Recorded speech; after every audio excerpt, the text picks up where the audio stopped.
come in and institute a charcoal ban. If that has been effective or not, well, that is something we shall also maybe look at briefly. But join me welcome the Director, Plantations Development at the National Forest Management Authority, NFA, and that is Maniranguha Stewart. You're most welcome. Thank you, Robert. Pleasure to be here. How are things at NFA? Things are okay at the National Forest Authority, and we bring greetings to you. And also, as you ably said, we want to indicate to you that the environment is very critical and crucial for our well-being. So thanks for the opportunity to have me here. Before we go any further, forest is a word that is going to dominate our discussion. But help us understand what constitutes a forest. If I have my 20 trees, can I claim now I have a forest? You know, to have a better picture. Yes, a forest is an area that is predominantly covered by trees. So if you have an area of 1 acre and you have about 70% of it under trees, then that qualifies it to be a forest. Yes. Okay, now that said, let's go to the bigger picture of our country. Help us understand currently how are we doing as far as our forest cover is as a country? Yeah, thank you so much, Robert. The forest cover in the country is not any good, which every Ugandan, I'm sure, is aware. Uganda is first of all, the Pearl of Africa, and it earned that because of its unique ecosystems.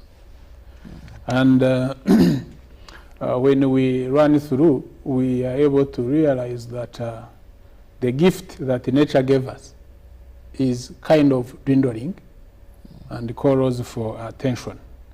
So we've lost in the last 2 decades about half of the forests that we had. So in the 1990, we had about 24% of the forests, which were about 4.9 million hectares. And these forests were both on private land and government protected forests and national parks. So as we go along the years, we find that the forests where we had the biggest percentage, which was on the private land, which accounted for the 70% of the 4.9 million, have now come to about 40%. So where we had 30%, you see the percentage now increasing to 60. Not increasing in terms of number, but because of percentages of to account for the loss on the other side. So what this means is that when forests disappear on private land, then even those in protected areas start suffering. So with the check in the land use and land cover, we realized that we've been on a downward trend up to about 2010. So from 2015, we started seeing increase in forest cover. From 2015? 11, yes. 2010, we were at 11. 2015, we started moving to 12%. 2019 showed us a 13.4%. And this was being attributed to a number of plantation forests that are coming up in the country. However, as we move through the years, as forests get depleted now on our own land, we realize that the demand for fuel wood keeps increasing with increase in population. So in 2021, we realized that where we had reached 13%, the cover again reduced to 12%. And this was being attributed to the loss of the forests in the greater Acholi sub-region due to clearing of woodlands for agriculture, and you also had of massive charcoal burning in that area. And that is what prompted His Excellency the President to issue an executive order to stop charcoal burning in the area, such that we do not lose all of the woodland forests we have in the Acholi sub-region. So that is how the picture is. Now, to the elite, that is well explained. But I want you to explain to the common person who is watching us how dangerous is the situation where we are as a country. Because for them, statistics may not draw the picture very well. Yeah, incidentally, the elites may be the ones failing to understand the statistics. Sure. But the common person is feeling the impact, because they are the ones struggling, looking for the firewood to cook the food. So if you went into the countryside, if you took the eastern direction, people will tell you that they have no firewood. For example, our colleagues in the greater Busoga, they are using dry cane to cook food. That's not firewood. If you continue further east, my friends around the Bukedi sub-region actually mine firewood. Where they previously had a muvule, they go now start uprooting the roots for purposes of getting firewood to cook food. In other areas, as you keep going, you realize that it is actually becoming a problem that people no longer cook beans, people no longer cook the meat, and some good food that is carbohydrate in nature. So the local person feels this very much than the elite. When they fail to get the rain, they are the ones who are growing food. The elites possibly are in service industry. They may not be much in production. They are the ones who are seeing their food crops failing to grow. Yeah. Now, this takes me, we celebrated World Environment Day, and if I recall very well, on the theme, land restoration for climate resiliency. Now, here, what needs to be done to restore land and sustainable forestry practices? A lot has to be done, but of course, one thing that is very clear is that everyone in this game of deforestation that is resulting into global warming and hence climate change, everyone is being affected in equal measure. So, if you are not failing to get firewood, at least you are involved in some bit of production, or you are getting food much expensive. So as we celebrate the World Environment Day, we remind ourselves that the environment does not need us. It is us who need it. So if we must survive, then we must work towards replenishing the environment. And this requires that where we've lost the forests, as I clearly indicated, on privately owned land, then whoever has that land must be involved in terms of restoration. And we are calling this landscape restoration, not focusing on pocket forests that we have as the central forest reserves, but rather having an extensive, sustainable land restoration for purposes of benefiting from the services that we get from the forests and the trees. Now, Stuart, how possible is this? Because you find that a person who had maybe a forest of 10 acres, you find that today there is a land company in real estate or what that bought this land, because usually why people go in for forests, they will look at this land like it doesn't have a lot of land wrangles, because the forest could have been there for 20 years. Someone's forest 10 years.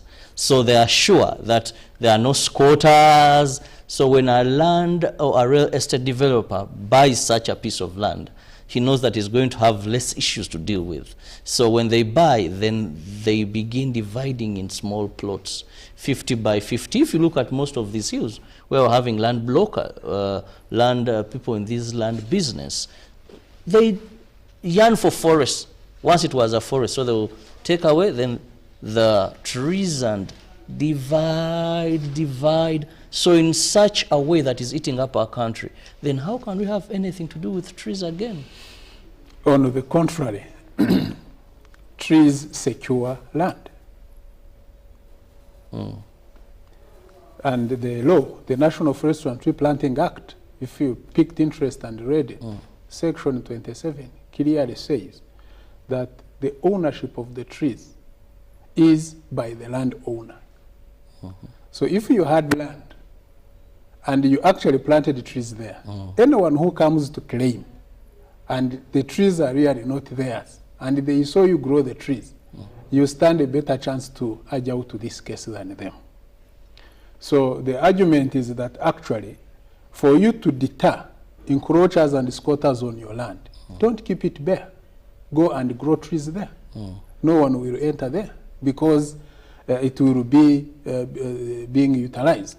But the most incentive is that as we make forestry a business, then it will inspire most people to go in and be able to invest in the forestry as a viable economic activity, where you will be sure that if you planted and grew your trees, you will be able to harvest them at some time and be able to earn money. So, and that's what we are working on as a country. How can we be able to make forestry look a business? Now, working on a number of standards, trying to now put in place a number of strategies, some of them being value addition strategies, trying now to look at timber and forest products as very useful to us, which we very well know, because if you are not sitting on a wooden chair like we are doing, maybe you will retire to rest on a wooden bed. So with all of this, now we are trying to say, can we start using these forest products as business, such that if Robert has grown their trees, then they can be able to benefit at the end of it all, and not look at it as a by the way. And that is why we've lost most of the forests, because people see land under trees as not being beneficial. You just call someone to burn the trees into charcoal and they give you 100,000 and then you grow maize. You could be lucky to achieve the harvest of maize in the first season, but the next season you may not achieve. And that is why I think, like what I mentioned earlier, that a person would give away a forest to a real estate dealer, and they give him money and they are done, not knowing that they're actually giving away gold for diamond. That's true, and of course, where that happens, even those who sell to real estate dealers, we are now engaging with the government players, MD, ministries, departments, and agencies, to be able to come up with very sustainable infrastructure plans, such that even if you got land and parcel deed into plots for people to go into housing, a percentage of that land must be under trees. Yes. Now that makes more sense to me. That makes real sense, because one of the challenges why people are encroaching on forests is the population demand. That everyone wants to put up a structure. There are these forests, and the demand for land, people have not, a number of Ugandans, I must say, have not appreciated or have not learned how to have more economic value, how to make more sense of these trees. That let me not sell the land, but let me keep my trees, they'll give me better money. But even that said, still, the demand for land, because Uganda is not expanding, yet the population, we've just had a census, we wait to see, yet the population is growing every day.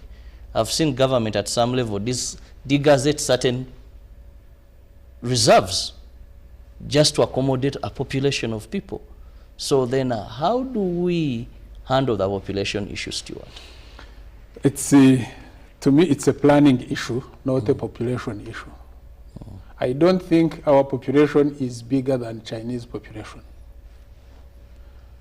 In China, they have forests.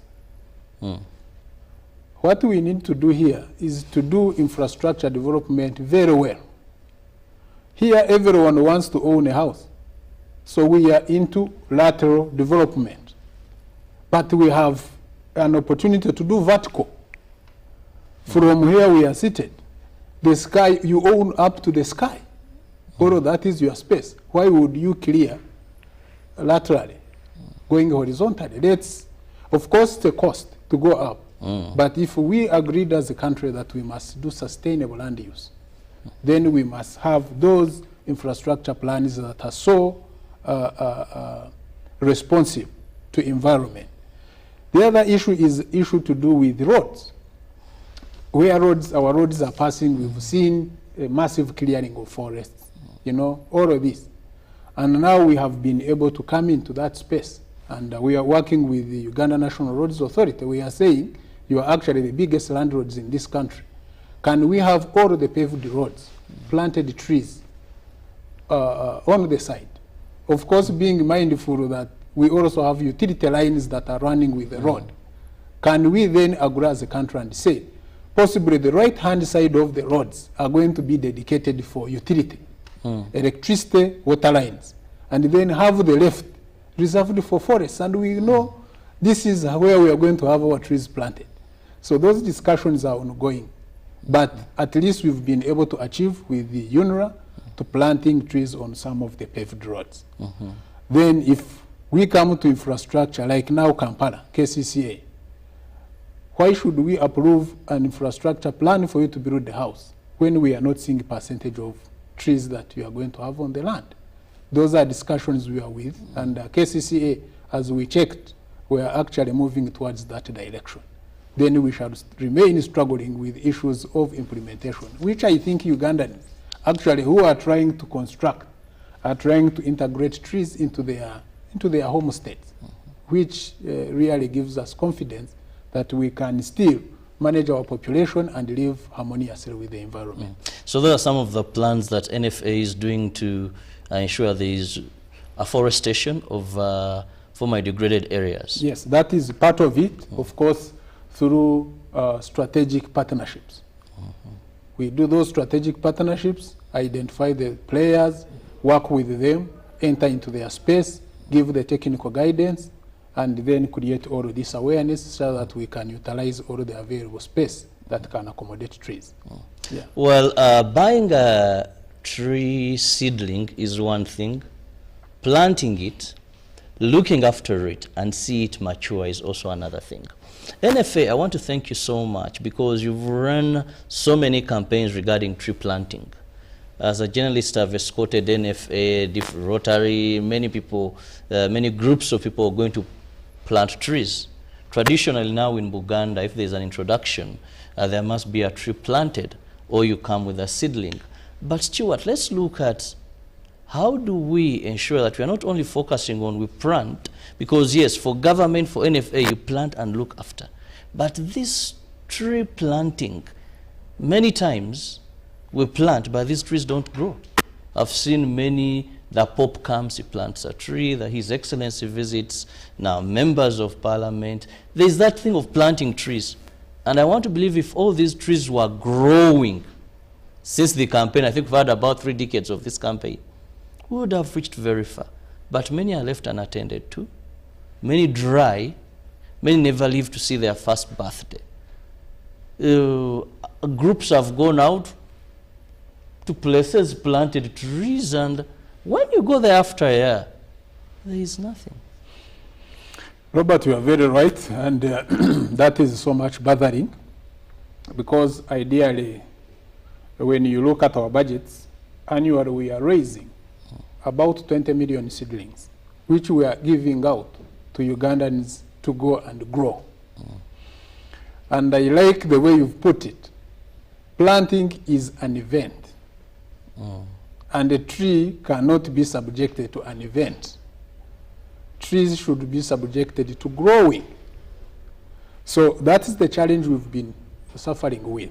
That there are many campaigns running and everyone wants to run into NFA to get seedlings. And we've been very careful, very careful.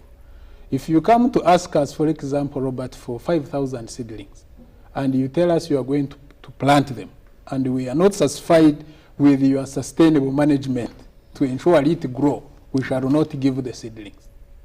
In most cases, we give you a few for ceremonial, such that we don't lose the bigger picture. And two is that whereas all of these efforts are there, you find that some of the campaigns, I call them emotional campaigns. Because climate change is the thing, everyone wants to be seen to participate in that arena. And therefore, they run to us and ask for seedlings, even in the dry season. You see someone actually pressing, no, we must do this, we must. I say, no.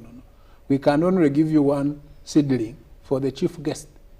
Grow it, come back to us. As the rains begin, and show us that you have kept it, then you will have earned a ticket to get more seedlings to grow.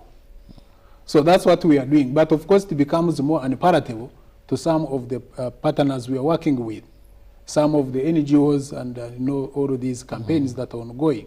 And then they end up going and buying seedlings by the roadside. The roadside nursery, their interest is sales and get money.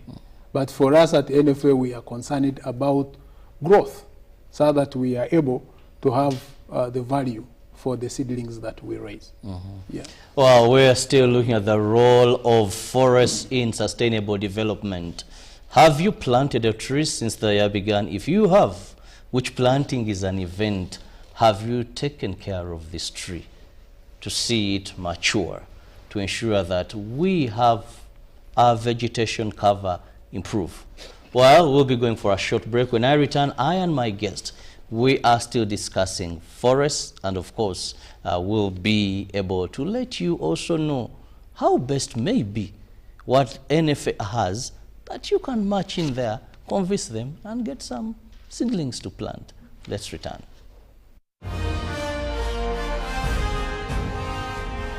Live from UBC Studios in Kampala, this is Good Morning Uganda Extra.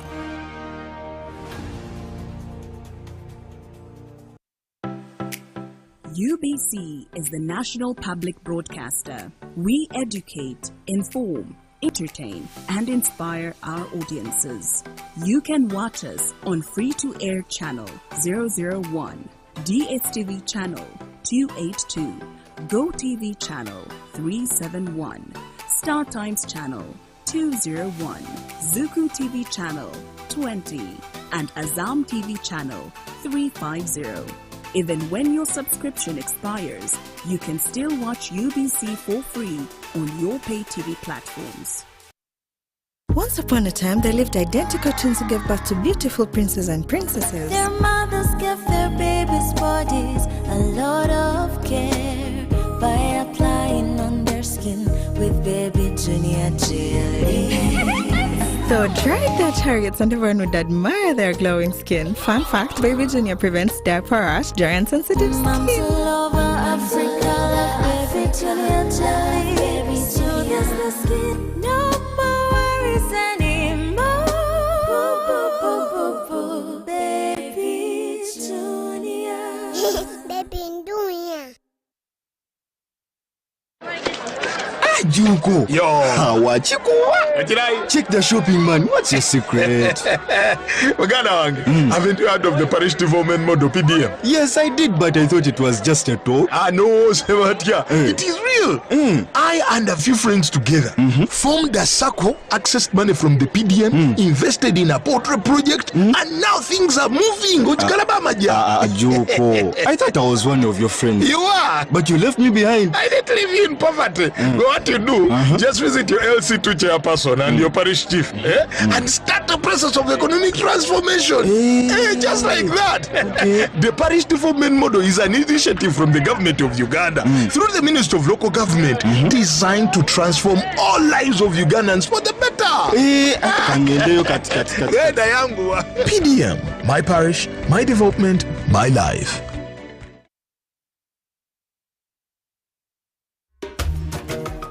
Mukoke Fish Farmers Association tuli balunzi ba byananda ebyebika ebisatu omuli Miracap, tilapia oba engege ni catfish twete male.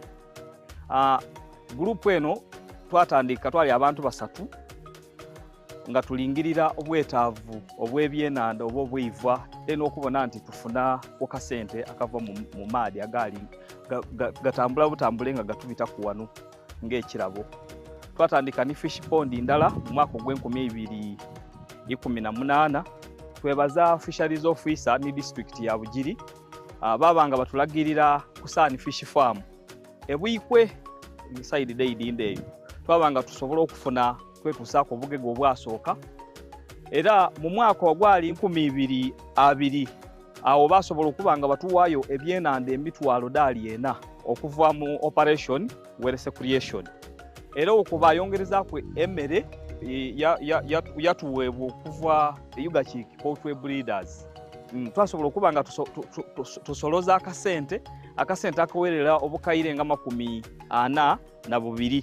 Twasobola okuba nga tuinvestinga oba okubona nti twongerezaako ku bimu ku bintu bye tukola gano bebaza gavumenti yaife okuba nga buli saawa efaayo okuba nga efeeri y'Abannayuganda.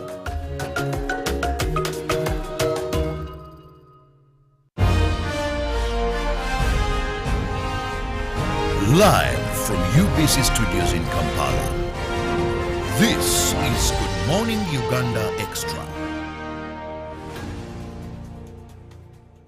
Welcome back from that break. Thank you so much for being with us on UBC TV. I'm Robert Chirabo Nyonyuton. In case you have just joined, it is the Extra, and we are looking at the role of forests in sustainable development, plantational management, and I'm with the Director, Plantations Development at the National Forestry Authority, NFA.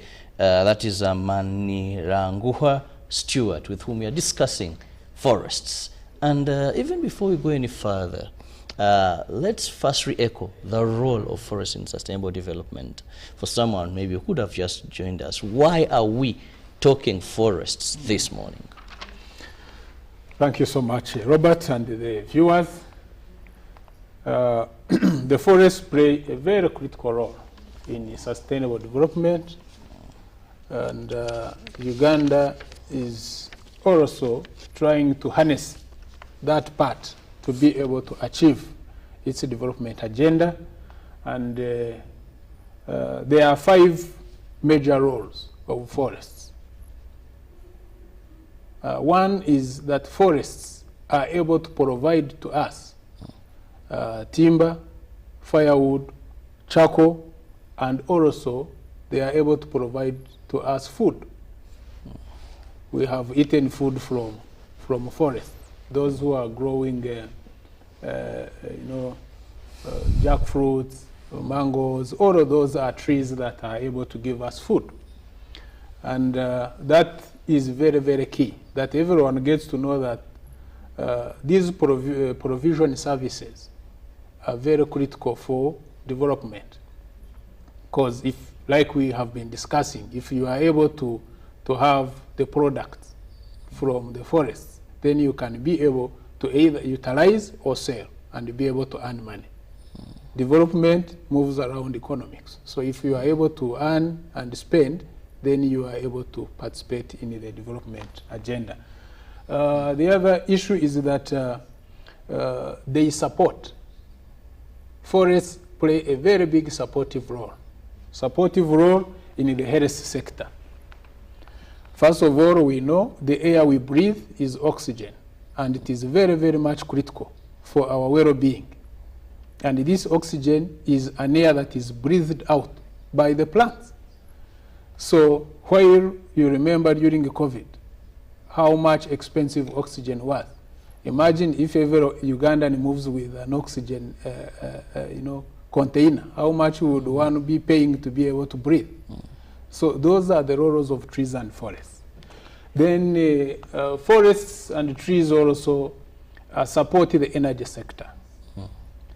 We would not have any electric turbine running if we do not have forests that are able to hold the water and keep releasing it very slowly for purposes of electricity generation. Actually, what we call them in our science is that forests and trees are catchments. All of this water that runs, once it gets there, they are able to hold it. Even water that is going down far deep is being raised up to almost the surface by the trees into what if you remember, the process of transpiration. That is able to help using the trees to hold the water, and then it is released very slowly for purposes of generating electricity. Agricultural sector cannot be overemphasized. we are using rain, which rain is formed by our forests to be able to have our crops, grow. 2, in the agricultural sector, which is actually now very critical, is that we've seen increase in coffee production. We've also seen increase in coffee prices. But we have also learned that the European Union has banned importation of coffee that comes from areas that have previously been under forest and deforested for that purpose. Oh. Yes. But the beauty is that in Uganda, the coffee we grows very well under shade. So the trees are able now to support the coffee industry for you to be able to have your coffee, fruit, flower very well. So that is the role of the forest. But also in the supportive is that forests act as habitats for pollinators, including bees. So you will see that people who grow crops around the forests are able to have a bigger harvest than people who are further, because the climate is very well ameliorated, the soils are very well maintained, then the bees go visit. So all of those are services that the forests give. Then, of course, like I indicated, regulating services. They regulate the temperature, the trees regulate the temperature, they give all of that fun. Even if it is very hot, if you sit under a shade of a tree, you'll get a different feeling. So that is equally another service. Then the last service is aesthetic value. What people go to the forest to appreciate. It is actually documented that if you interact with nature, you live longer. And that's why we see people coming into our natural ecosystem, into what we are calling ecotourism. So the forests are able to support sustainable development through ecotourism. People come, appreciate, don't take anything, but pay money. And then we are able to get money to finance our activities as a country. So they are all around. Forests are primary players in sustainable development. And therefore, a focus on them would help this country move to the development that it desires. Yes. Well, that means that there is so much we benefit from forests, so much that we cannot afford to lose even a single tree. Yes, government is doing great as far as protecting our forest reserves, but even us as individuals, we must find better ways of ensuring that we do not cut those trees for cheaper money, but find ways of how we can have them and still make money. There's a dream that I have. That is that I wake up one day when Uganda is one of the countries leading in terms of carbon trade. Because every time I see areas and I'm like, but if we grew trees and this carbon trade thing is real, then I believe we shall be getting dollars as Ugandans. But maybe that is a topic for another day when I host you. Can you share a word on oh, please do. I am glad it is a dream, not a nightmare.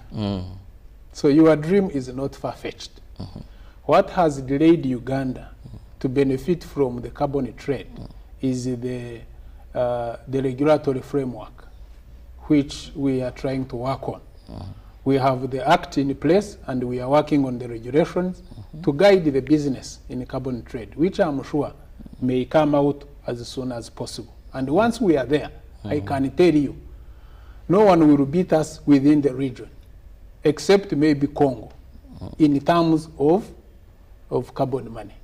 Because we have grown the trees, we also have the natural sinks, the forests, the wetlands, we have all of it. So your dream is almost being realized. Can't wait to have that dream. Well, still talking about monies, recently NFA has been implementing a World Bank project that is named Securing Uganda's Natural Resource Base in Protected Areas. Now, let's also look at the success, the achievements of this project. Thank you so much, Robert. And indeed, NFA has been implementing the project, Securing Uganda's Natural Resource Base in Protected Areas, with the support of the World Bank. We were lucky to benefit from the multi-donor trust fund, the Uganda's multi-donor trust fund under the World Bank, where we received money from Swedish International Development Corporation, SIDA, and the Republic of Ireland.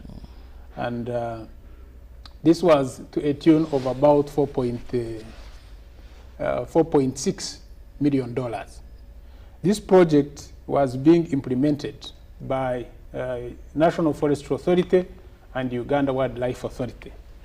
However, just to give it a preamble, is that the forestry sector started working on a project which we are calling investing in forests for investing in forests and protected areas for climate smart development. A big project.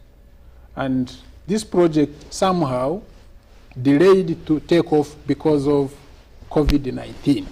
And this was the first project which came in having a loan component to support the environment sector. So as we worked through the development documents of this investing in forests and protected areas for climate smart development project, we realized that the impact of COVID on the forests would be so big and would take us aback when it comes to implementation of that project. That is how the Securing Uganda's Natural Resource Base was born. And it came in as a quick response to the impacts of COVID. And it was focusing on basically two components. One is how can we be able to enhance protection of the forests given the lockdown? Can we be able to support the implementing agencies, the NFA, the UWA, to be able to protect these areas? And we were able to map out and saw very big hotspots, protected areas, which came into play. We had 13 central forest reserves on the side of NFA, who had 4 wildlife areas they were focusing on. And this is within the Albertine landscape. So the success is that the targets that we had set out to achieve were achieved to a tune of about 90%. This included supporting the law enforcement teams with camping equipment. We were able to get the food rations. We were able to increase the involvement in forest management by bringing communities on board as informers and intelligence gatherers. And we were able to also support the enforcement teams with availability of fuel all the time. So we have been able to see that those forests that we focused on actually were well protected, and as we see now, it is a success story. That was the first line. Now, the other line that we focused on was issue to do with the livelihood. We know these forests do not destroy themselves. They are destroyed by people. In most cases, the neighboring communities who do not destroy it because they don't want it, but they look at it as the only source of livelihood. So we had to come in and address livelihood issues. And we mapped out about 21 community groups under an arrangement we call collaborative forest management groups. And we trained them, and we were able to give them livelihood options, which are nature friendly. We've been able to support them with beekeeping facilities, keeping bees within the forests so that they can get all the bees, harvest, and get money. We have been able to train them in nursery management. They are able to raise seedlings on their own, sell to people, but also plant on their own land. We've been able to take them through a number of income-generating activities, including crafts, women groups, the youth who were very much aggressive, who are aggressive in the destruction of the forest. Most of them are in charcoal building, charcoal burning, others in timber. Yes.